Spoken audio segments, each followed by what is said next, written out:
ગેડ વિસ્તારમાં વરસાદી પાણીના નિકાલની કોઈ જ વ્યવસ્થા ન હોવાથી ખેડૂતોના ખેતરોમાં પાણી ભરાયા. આ બાબતે અનેક રજૂઆતો કરેલી હોવા છતાં પણ સરકાર દ્વારા કોઈ જ યોગ્ય કાર્યવાહી કરવામાં આવી નથી. ગત વર્ષે પાણી ભરાયા બાદ મોટી જાહેરાતો કરવામાં આવી હતી અને 139 કરોડના કામો થયા હોવાની વાત કરવામાં આવી, પરંતુ તે કામમાં ખૂબ જ મોટો ભ્રષ્ટાચાર થયો હોવાની ચાડીઓ ખવાઈ રહી છે. 139 કરોડના કામો થયા હોવા છતાં વર્તુ નદીના પાણી ખેડૂતોના ખેતરમાં જતા હોય તો આપણે વિચારવાનું થાય કે એ કામો કેવા થયા હશે. જાળીઓ સાફ કરવાની કામગીરી પણ તે કામોમાં આવરી લેવામાં આવી હતી, પરંતુ આ દ્રશ્યો જોતા એવું લાગે છે કે ત્યાં નદીમાં કોઈ જ જાળીઓ સાફ કરવામાં આવી નથી. પરિણામ સ્વરૂપે નાલામાં તે જાળીઓ ઝાખરાઓ ભરાઈ જાય છે અને પાણીનો નિકાલ ન થવાથી ખેડૂતોના ખેતરમાં પાણી ભરાય છે. જ્યારે આ જગ્યાએ સિમેન્ટની મોટી પ્રોટેક્શન વોલ બનાવીને કામગીરી કરવાની હોય, જેના કારણે તે તૂટે નહીં અને ખેડૂતોના ખેતરમાં પાણી ન જાય, પરંતુ સામાન્ય માટીના પારાઓ બનાવીને થૂકપટ્ટી જેવું કામ કરેલું હોવાથી ખેડૂતોને ખૂબ જ મોટી મુસીબતનો સામનો કરવો પડે છે. ગત વર્ષે પણ ફરિયાદો કરવામાં આવી હતી અને આ વર્ષે પણ મુખ્યમંત્રીને ઈમેલ દ્વારા ફરિયાદ કરવામાં આવી છે, પરંતુ આ સરકારમાં ખેડૂતો લક્ષી કોઈ જ કામ થતા નથી. તેના અનેક દાખલાઓ આપણે જોયા છે અને એ મોરના પીછામાં વધારાનું એક પીછું આ પણ ઉમેરાયું છે કે ગેડ નદી વિસ્તારમાં ખેડૂતો માટે કોઈ જ કામ થયું નથી. તો સાંભળીએ પાલભાઈ આંબલિયાને. આદરણીય મુખ્યમંત્રી શ્રી, મેં આજે આપને ઈમેલના માધ્યમથી એક પત્ર અને હારે 2 વિડીયો મોકલા છે. આ 2 વિડીયો તમારી સરકાર 40% કમિશન તો ખાતી હતી જ, પણ 96% સુધીનું કમિશન ખાય છે એના બોલતા પુરાવાઓ છે. આ વિડીયો ઘેડ વિસ્તારમાં વર્તુ નદી ઉપરના બંને વિડીયો છે.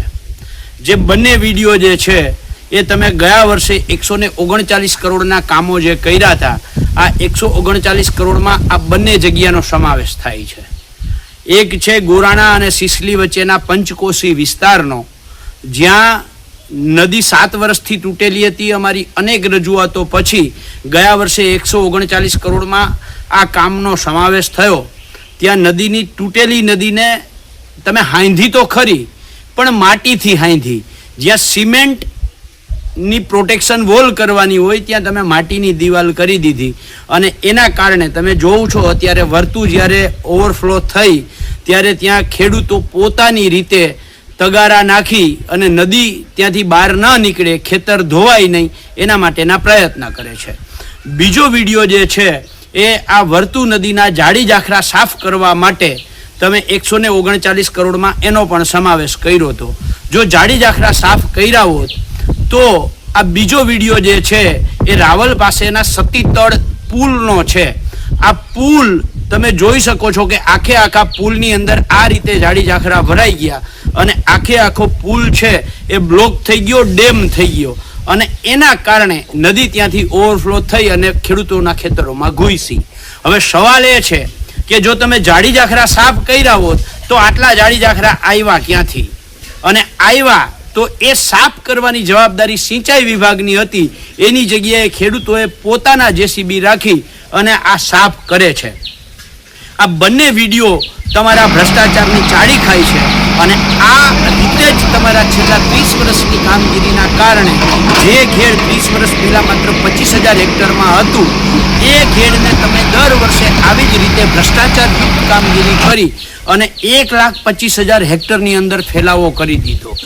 જે નદીઓ દરિયામાં મળે ત્યાં કુદરતી જે દરવાજો ખુલ્લી જાય ધક્કો લાગવાથી અને પાછો દરિયાનું પાણીનો ધક્કો લાગવાથી બંધ થઈ જાય, એ દરવાજા તમે તોડી અને ત્યાં દિવાલો ઊભી કરી છે.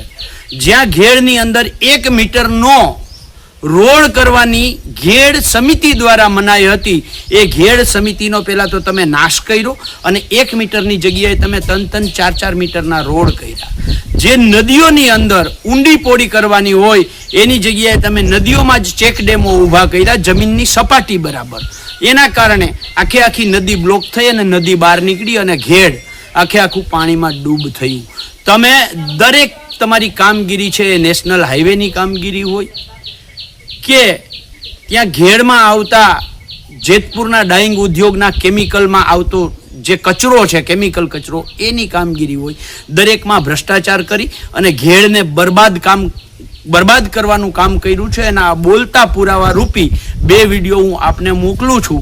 મને આશા છે કે તમે મૃદુ તો છો જ, પણ ભ્રષ્ટાચારીઓ સામે મક્કમ થઈ અને આ બંને વિડીયોમાં જે લોકોએ ભ્રષ્ટાચાર કર્યો છે એમની સામે કડક હાથે કાર્યવાહી કરો તેવી માંગ સાથેનો આજે પત્ર અને 2 વિડીયો આપને ઈમેલના માધ્યમથી મોકલા છે. મને આશા છે કે તમે તાત્કાલિક આમાં એક્શન લેશો. જય જવાન, જય કિસાન, જય જગત.